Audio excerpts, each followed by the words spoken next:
வணக்கம். இந்த லெக்சரில் நம்ம என்ன படிக்க போகிறோம்னா, Tamil Nadu state board new syllabus 10th science physics laws of motion part 8. இதில் என்னென்ன படிக்க போகிறோன்னா, apparent weight, weightlessness, application of Newton's law of gravitation. Apparent வெயிட்னா என்னன்னு சொல்லி இப்போ பார்க்கலாம். நம்ம லிஃப்ட்டில் மேலே போகும்பொழுதும் சரி, கீழே வரும்பொழுதும் சரி, நம்மளுடைய ஆக்சுவல் வெயிட்டை ஃபீல் பண்ண மாட்டோம். ஏன் அப்படின்னா, இந்த கிராவிடேஷனல் ஃபோர்ஸும் அதர் எக்ஸ்டர்னல் ஃபோர்ஸும் என்ன பண்ணோம் அப்படின்னா நம்மளுடைய வெயிட்டை சேஞ்ச் பண்ணிவிடும். ஸோ இதை தான் நம்ம என்ன சொல்லுவோம்னா அப்பேரண்ட் வெயிட்னு சொல்லுவோம். when we are in up and down motion, the weight we feel is not our actual weight. Apparent weight is the weight of the body acquired due to the action of gravity and other external force acting on the body. கிராவிட்டினாலையும் other external force acting on the பாடினாலையும் நம்ம weight change ஆகுது. அதை நம்ம apparent வெயிட்டுன்னு சொல்கிறோம். இந்த apparent வெயிட்டை study பண்ணுறதுக்காக நம்ம ஒரு கேஸ் எடுத்திருக்கோம். அந்த கேஸில் ஒருத்தர் லிஃப்ட்டில் நிற்கிறாரு. அவருடைய மாஸ் ஸ்மால் எம், அவருடைய வெயிட் டபிள்யூ. இந்த wait W equal to MG. Okay, அவருடைய வெயிட் எம்ஜி. இப்போது நம்ம ஒரு சர்ஃபேஸில் நின்னோம், அதாவது லிஃப்ட்டில் நம்ம நின்னோம் அப்படின்னா நம்ம வெயிட்டை லிஃப்ட் மேலே போடுவோம். ஓகே, ஸோ அப்போது நம்ம weight towards the surface of the lift act ஆகும். ஸோ அதனால் எம்ஜியை டவுன்வேர்டாக போட்டிருக்கோம். ஓகே, இப்போது நம்ம லிஃப்ட் மேலே வெயிட் போடும்பொழுது அது ஆக்ஷன்னா, இந்த ஆக்ஷனுக்கு ஈக்குவல் அண்ட் ஆப்போசிட் ரியாக்ஷனாக இந்த லிஃப்ட்டு நம்ம மேலே ஒரு ஃபோர்ஸ் அப்ளை பண்ணும். அது ரியாக்ஷன் ஃபோர்ஸ்ன்னு சொல்லி நம்ம எழுதுவோம். ஸோ அதை கேபிட்டல் ஆர்னு சொல்லி எழுதியிருக்கோம். இந்த ரியாக்ஷன் ஃபோர்ஸை தான் நம்ம என்ன சொல்ல போகிறோம் அப்படின்னா அப்பேரண்ட் வெயிட்னு சொல்லி எடுத்துக்க போகிறோம். The reaction force excited by the left surface capital R, we take it as an apparent weight. Okay, இப்போது இந்த லிஃப்ட் ரெஸ்ட்டில் இருக்குன்னு வச்சுப்போம். ரெஸ்ட்டில் இருக்கும் பொழுது ஆக்சிலரேஷன் எவ்வளோவா இருக்கும்? 0வாக இருக்கும். ஃபோர்ஸ் இருக்குமா? இருக்காது. Force also 0 since acceleration is 0. சரியா? இப்போது இந்த ரியாக்ஷன் அப்வர்டில் இருக்குது. ஸோ அப்வர்டில் இருக்கிறத நம்ம என்ன பண்ணுவோம்னா ப்ளஸ்ன்னு எடுத்துப்போம். எம்ஜி டவுன்வர்டில் இருக்குது. டவுன்வர்டில் இருக்கிறத நம்ம என்ன எடுத்துப்போம் அப்படின்னா மைனஸ்ன்னு சொல்லி எடுத்துப்போம். ஸோ அப்வர்டில் இருக்க ஃபோர்ஸ் ஆர், இது ப்ளஸ் ஆர்னு எடுத்துட்டோம். டவுன்வர்டில் இருக்க ஃபோர்ஸ் எம்ஜி, இது மைனஸ் எம்ஜின்னு எடுத்துட்டோம். Okay, therefore R minus m g equal to 0. இந்த 0 ஏன் அப்படின்னா ஆக்சிலரேஷன் 0, ஸோ ஃபோர்ஸ் 0, அதனால் இங்கே 0. இப்போது இந்த ஈக்குவேஷனை ரீஅரேஞ்ச் பண்ணோம் அப்படின்னா ஆர் ஈக்குவல் டு எம்ஜின்னு கிடைக்கும். அதாவது reaction force equal to the actual weight, அதாவது apparent weight equal to actual weight. இந்த கேஸில் அந்த பர்சனுடைய வெயிட் சேஞ்ச் ஆகாது. ஏன் அப்படின்னா லிஃப்ட்டு ரெஸ்ட்டில் இருக்குது. அதனால் அப்பேரண்ட் வெயிட்டும் ஆக்சுவல் வெயிட்டும் சேமாக இருக்கும். ஓகே, அதுவே இப்போது இந்த லிஃப்ட் அப்வர்ட் மோஷனில் இருக்குதுன்னு சொல்லி வச்சுப்போம். லிஃப்ட் மேலே போகுது. இப்படி போகும்பொழுது இதுக்கு ஒரு ஆக்சிலரேஷன் இருக்குமா, அதுக்கு ஒரு ஃபோர்ஸ் இருக்குமா? ஸோ அந்த ஃபோர்ஸ் என்னன்னு சொல்லி எழுதியிருக்கோம்? எம்ஏன்னு சொல்லி எழுதியிருக்கோம். இந்த எம்ஏ இந்த லிஃப்ட் மேலே போகிறதுனால ப்ரொடியூஸ் ஆகிற ஃபோர்ஸ். ஓகே, இப்போது அதே போல் இந்த ரியாக்ஷன் ஃபோர்ஸ் அப்வர்ட் டைரெக்ஷனில் இருக்குது, எம்ஜி டவுன்வர்ட் டைரெக்ஷனில் இருக்குது. சரியா? இந்த reaction force minus m g equal to இந்த எம்ஏ. இந்த எம்ஏ அப்வர்ட் டைரெக்ஷனில் இருக்கிறதுனால ப்ளஸ் எம்ஏ. சரியா? இப்போது இந்த ஈக்குவேஷன் ரீஅரேஞ்ச் பண்ணால் நம்மளுக்கு என்ன கிடைக்கும்? Reaction force equal to mass into G plus A. அதாவது இந்த கேஸில் acceleration due to gravity plus acceleration of the lift into mass equal to reaction force. அதாவது ஆக்சிலரேஷன் டியூ டு கிராவிட்டியும் ஆக்சிலரேஷன் ஆஃப் த லிஃப்ட்டும் ஆட் ஆகிறதுனால apparent weight என்ன ஆகுது? Increase ஆகுது. ஸோ அப்வர்ட் மோஷனில் அப்பேரண்ட் வெயிட் இன்க்ரீஸ் ஆகுது. ஏன் அப்படின்னா ஆக்சிலரேஷன் டியூ டு கிராவிட்டியும் ஆக்சிலரேஷன் ஆஃப் த லிஃப்ட்டும் ஆட் ஆகுது. சரியா? அதனால் ஆர் இன்க்ரீஸ் ஆகுது. ரியாக்ஷன் ஃபோர்ஸ் இன்க்ரீஸ் ஆச்சு அப்படின்னா அப்பேரண்ட் வெயிட் இன்க்ரீஸ் ஆகும். ஸோ அப்வர்ட் மோஷனில் அப்பேரண்ட் வெயிட் இன்க்ரீஸ் ஆகுது. இப்போது டவுன்வர்ட் மோஷனுக்கு வாங்க. டவுன்வர்ட் மோஷனில் லிஃப்ட்டு கீழே போகும். அப்போது ஃபோர்ஸ் எந்த டைரெக்ஷனில் இருக்கும்? கீழே இருக்கும். எம்ஏ கீழே இருக்கும். சரியா? இப்போ இதுக்கு ஃபோர்ஸ் ஈக்குவேஷன் எப்படி எழுதுவோம்? ஆர் பாசிட்டிவ் டைரெக்ஷனில் இருக்குது, அதனால் ப்ளஸ் ஆர். எம்ஜி நெகட்டிவ் டைரெக்ஷனில் இருக்குது, மைனஸ் எம்ஜி ஈக்குவல் டு இந்த force MA.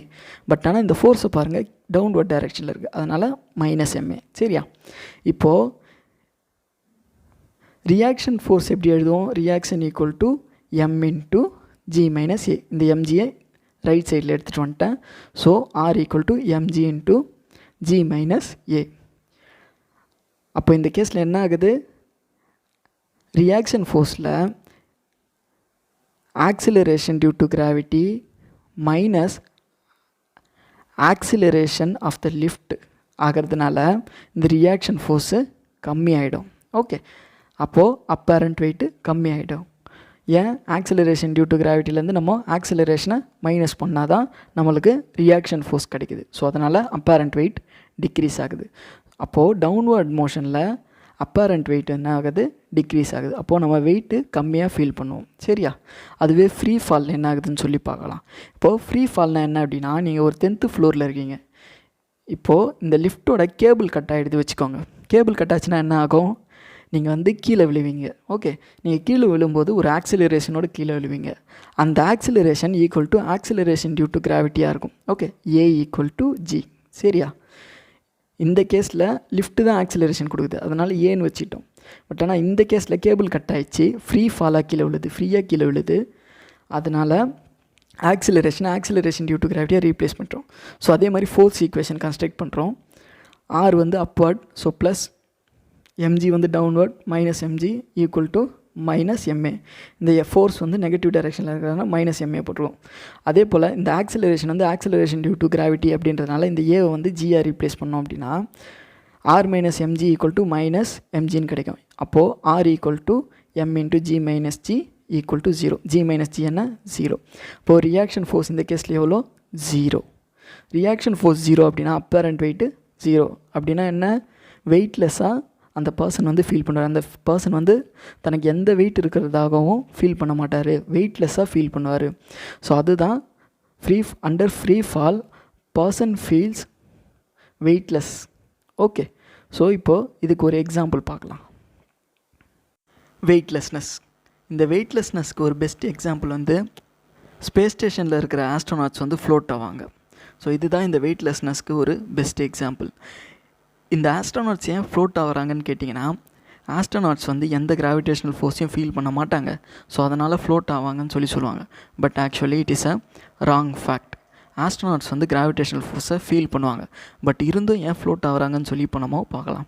Astronauts are not floating, they are falling freely around the earth due to huge orbital velocity. Astronauts வெறும் float ஆகலை, but they are falling freely around the எர்த்தை நோக்கி தொடர்ந்து கீழே விழுந்துகிட்டே இருக்காங்க along with that space station. அதாவது space station எர்த்தை சுற்றி ஒரு ஆர்பிட்டில் மூவ் ஆகிட்டு இருக்கும்போது அதுக்கு ஒரு ஆர்பிட்டல் வெலாசிட்டி இருக்கும். அதே சமயத்தில் எர்த்து என்ன பண்ணால் ஸ்பேஸ் ஸ்டேஷனை தன்னை நோக்கி புல் பண்ணும். அப்போது ஸ்பேஸ் ஸ்டேஷன் கீழே விழும். இது கீழே விழுற சமயத்தில் இந்த ஆர்பிட்டல் வெலாசிட்டி அதை முன்னாடி தள்ளும், மறுபடியும் ஒரு நியூ பொசிஷனுக்கு வந்துடும். அப்போது அந்த பொசிஷனில் மறுபடியும் கீழே விழும், மறுபடியும் இந்த ஆர்பிட்டல் வெலாசிட்டி முன்னாடி தள்ளும். ஸோ இப்படி தான் ஒரு ஸ்பேஸ் ஸ்டேஷன் எர்த்தை சுற்றி தன்னோட ஆர்பிட்டில் சுற்றி வருது.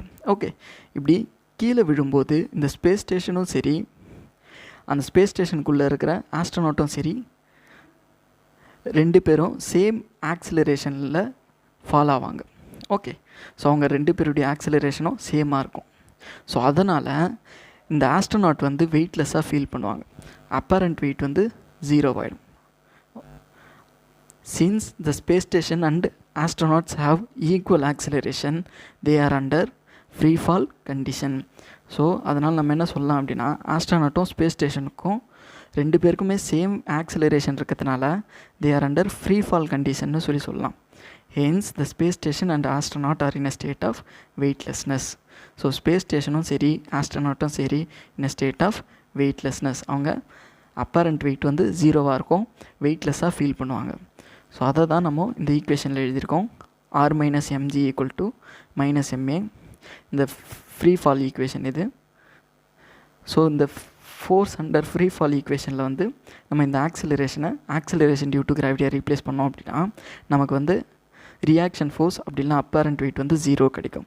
ஸோ அப்பேரண்ட் வெயிட் 0 அப்படின்னா வெயிட்லெஸ்ஸாக ஃபீல் பண்ணுவாங்கன்னு சொல்லி நம்ம முன்னாடியே பார்த்தோம். ஸோ இதுதான் weightlessness.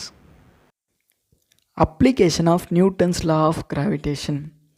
Newton's law of gravitation dimension of heavenly பாடிஸை கண்டுபிடிக்கிறதுக்காக யூஸ் பண்ணுறோம். அதாவது நம்ம எர்த்துடைய மாஸ் கண்டுபிடிச்சி வச்சுருக்கோம், எர்த்தோட ரேடியஸ் கண்டுபிடிச்சிருக்கோம், acceleration due to gravity on earth surface கண்டுபிடிச்சிருக்கோம். இதெல்லாம் நம்ம எதை யூஸ் பண்ணி கண்டுபிடிச்சோம் அப்படின்னா நியூட்டன்ஸ் லா ஆஃப் கிராவிடேஷனை யூஸ் பண்ணி கண்டுபிடிச்சிருக்கோம். Dimension of heavenly bodies. இந்த ஹெவன்லி பாடிஸ்னால் என்ன அப்படின்னா ஆஸ்ட்ராய்ட்ஸ், ஸ்டார்ஸ், பிளான்ஸ் அதெல்லாம் வந்து ஹெவன்லி பாடிஸ். அதோடைய சைஸு, மாஸு, அதுக்கப்புறம் ஆக்சிலரேஷன் டியூ டு கிராவிட்டி தான் டைமென்ஷன் ஆஃப் ஹெவன்லி பாடிஸ்ன்னு சொல்லுவோம். ஸோ இதெல்லாம் நம்ம Newton's law of gravitation use பண்ணி கண்டுபிடிச்சிருக்கோம். அதே போல் Newton's law of gravitation helps in discovery of new planets and stars. புதுசாக பிளானட்ஸ் கண்டுபிடிக்கிறதுக்கும் ஸ்டார் கண்டுபிடிக்கிறதுக்கும் Newton's law of gravitation use ஆகுது. இர்ரெகுலாரிட்டி இந்த motion of stars are called wobbles. ஸ்டாருடைய மோஷனில் இருக்க இர்ரெகுலாரிட்டி நம்ம என்ன சொல்லுவோம் அப்படின்னா வபுல்ஸ்ன்னு சொல்லுவோம். இந்த வபுல்ஸ் என்ன பண்ணோம் அப்படின்னா பிளானட் மோஷனில், அது கிட்ட இருக்கிற பிளானட்டுடைய மோஷனில் டிஸ்டர்பன்ஸை ப்ரொடியூஸ் பண்ணும். இந்த டிஸ்டர்பன்ஸை மெஷர் பண்ணுறது மூலியமாக நம்ம என்ன கண்டுபிடிக்கலாம் அப்படின்னா எந்த ஸ்டார் இந்த டிஸ்டர்பன்ஸை ப்ரொடியூஸ் பண்ணிச்சோ அந்த ஸ்டாருடைய மாஸை நம்ம கண்டுபிடிக்கலாம். In this condition mass of the stars can be calculated using the law of gravitation. அதே போல் Newton's law of gravitation helps in prediction of path of astronomical bodies. Astronomical bodies such as asteroids, stars, planets இதுடைய path என்னன்னு சொல்லி நம்ம Newton's law of gravitation use பண்ணி predict பண்ணலாம். அதே போல் ஒரு பிளான்ட் வந்து க்ரோ ஆகுது அப்படின்னா அதோடைய ரூட் சிஸ்டம் கிராவிட்டியை பொறுத்து எப்படி ரெஸ்பாண்ட் பண்ணுறதுன்னு சொல்லி நம்ம Newton's law of gravitation use பண்ணி ஸ்டடி பண்ணலாம். Helps to explain the germination of roots using the property of geotropism. It is a property of root responding to gravity.